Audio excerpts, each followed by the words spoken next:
Well, I guess it's time to finish these guys up. They've been sitting here about 2 or 3 weeks now. Half finished. Just got the housings to put into them. Got to get these done, get them sent up to the second floor. I've got something special to show you tonight in the process.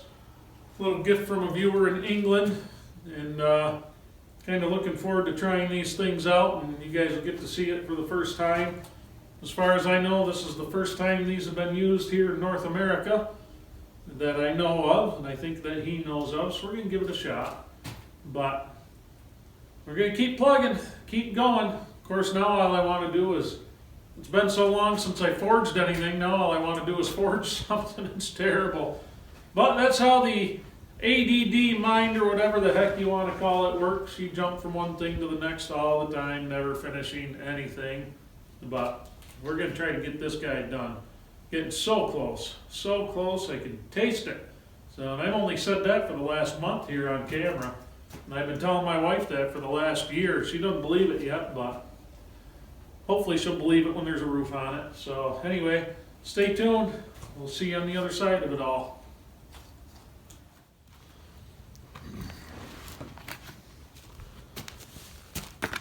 All right, so here's what I wanted to show you. This comes to me from my friend Dillip, whose username is Tools Consumable. For the regular viewers out there, you probably see him comment quite a bit on all the videos. He's been following along for a long time. But what we did not know about Dillip is Dillip owns a saw blade company. They started in 2014, and right now he is in England and a couple other places, kind of trying to get himself out there, and made a couple cuts with this thing. So specs on these blades: it is 36 teeth, which is quite a few teeth for a trim saw, but it also makes for a very clean and smooth cut. Now these blades are all, I talked to Dillip on the phone, and these blades are all spec'd out according to him and what he likes and what his brother likes. So the diameter on this is 160 millimeter.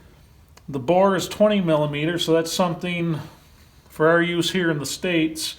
Have to find bushings for them, and that's kind of tough to go from the standard to the metric bushings, but I made one work. So anyway, according to Dillip, this is the first time right here that these blades have been used in North America. So I kind of feel honored he trusts me enough to send these over here to test them out. And talking with him, it's no secret I plan to sell tools and stuff through our website once I get going here, probably by next winter, get set up and get some good prototypes and get some testing done, stuff like that, so I know we're putting out quality. But I'm going to run the hell out of these things. He sent me a good amount of blades. I've got one for my big 12-inch DeWalt radial arm saw. I have one for table saws, a 10-inch, the 10-inch equivalent in metric, and I've got 2 of these for the trim saw. The other one he sent me for the trim saw has even more teeth than this one. But we're trying this one out right now. It's kind of rough work. I will tell you, from a couple cuts I made already, very, very smooth. Very little tear out on the other side. I mean, you get a little bit. It is a circular saw. You are going to get it. Just a very, very clean curve. So, and I also noticed that the blade itself is a little bit thicker than what I'm able to get over here for my saws. So I'm going to keep you guys updated on how these are, and when we have the wood shop set up, we can do some better testing than soft pine. I want to see how these do in hardwood and stuff like that, and your regular woodworking stuff. So anyway, let's do a couple cuts here, see how they go. I already know because I already have a couple, but let's see what happens.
Very nice. Let me get you a close-up of the entry point and the exit point of these. Okay. Here's where they go in. Get the sawdust out. This is the kerf we're looking at. Very clean. Let's see the exit. See how much tear out. That kind of marks it. Sorry, getting my thumb in the lens. So we've got a little bit, but not too bad at all. Nothing that's to be expected when you're running a circular saw. You are going to get that no matter what. But that's really not too bad coming out of pine. So anyway,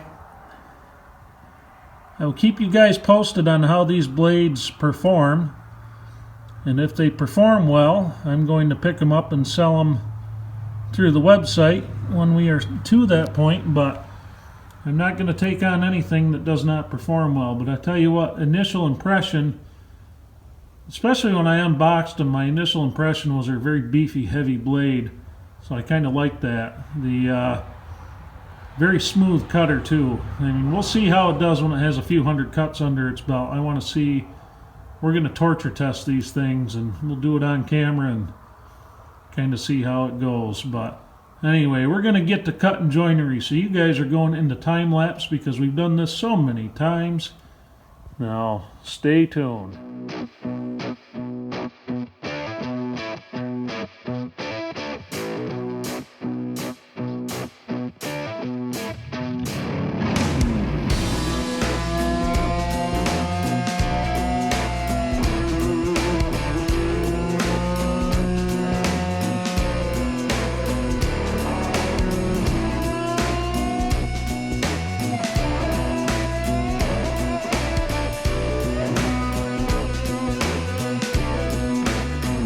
I've got my feet in the mud and you don't realize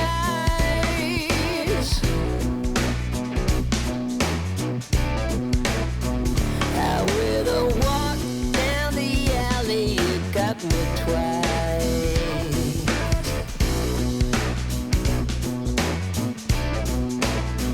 Caught my eye, caught my hunger, and I'm caught in half.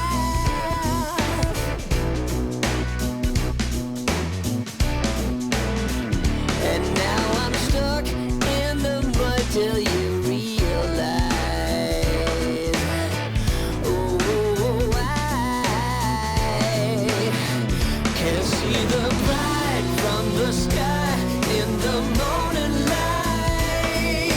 Light from the sky burns, and you see me come around from the other side. Come on and set the light in me, the light in me.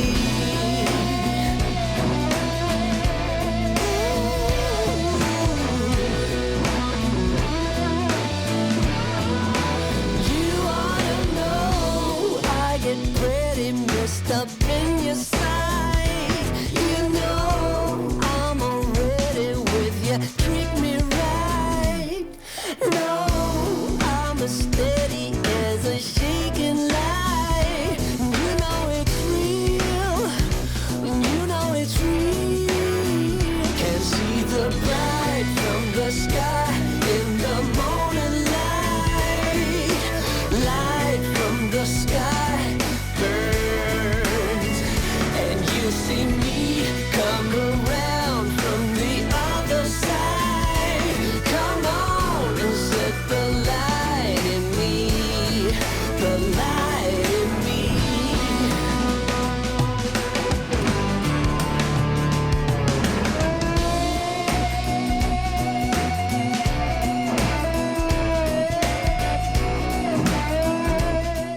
Well, kind of a slow break into timber framing once again. It's funny, we're on a week, off a couple weeks, but it is the time of year. It's actually the entire year. That's why this thing's not finished yet. But God, we are getting close. We're getting closer all the time. It's awesome. So we got a bunch of housings cut. We tested out a new blade. I really liked it, but I will reserve judgment until I've run a whole lot of cuts through it. I will say cutting pine that has a lot of pitch in it is kind of rough on the blades, so we will see how it goes. We'll see how they hold up to that. But anyway, probably a couple more evenings we'll have these done. Hopefully the weekend we can start, if the weather's with us, we can start putting these up on the second floor. We can get some more of the tying members up there. We got a few more braces to cut, and then we can maybe start putting those together, pegging them, and then you guys can get to see the shear legs get used again. And maybe if it's a decent day, hopefully I can get some drone footage of putting those up. It'd be cool to get an aerial shot or two of that going up. Besides, we got the nice winter beautification going out here, so there's still snow on the ground, so I'm not as embarrassed to fly that thing with snow on the ground because it covers the mess. But I'm really hoping once this is done that we get the mess taken care of. So I know this is the same thing. If you've been tagging along for a while, you've watched a million times, but remember, every video is closer to the finished product, and I'm sure it gets a little redundant, so I like to mix it up once in a while. So the blacksmithing stuff, you guys get a little bit of a taste of what's going to happen down the road here, and I really hope you guys enjoy the wood shop stuff when we get into that. So we're going to be building steam benders, all kinds of fun stuff up there for projects. And also, I think I mentioned about the lathe, using the old lathe tools I have.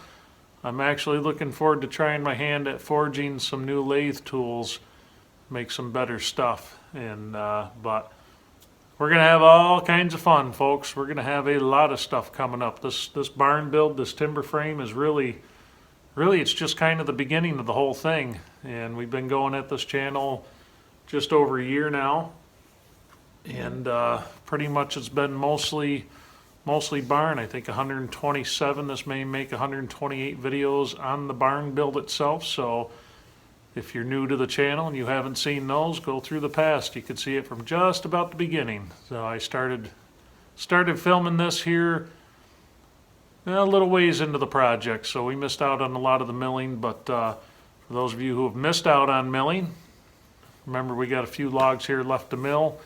Plus I have some neat curved cherry stock for when this thing is done that we're going to be milling up. That's going to be for table ends, stuff like that. We've got, what else do I have? I've got a really nice 5-inch thick piece of black cherry I milled for mantle stock. That'll be fun to see what we do with that. I'm not sure where it's going to go yet, but we're going to figure out a place for it. So anyway, hope you guys enjoyed this. We will try to do this as daily as we can. I'm off of construction at work, so I can actually stay out here a little bit later now, get a little bit more done. Kind of not really cutting it short tonight, but did not run the camera as much as I wanted to because it's cold enough, the batteries are dying. This is March, we're into spring now. Where the hell is the warm weather? That's what I want to know. So if anybody's listening out there, I want the warm weather back. Anyway, have a good night, guys. I will see you on the next one.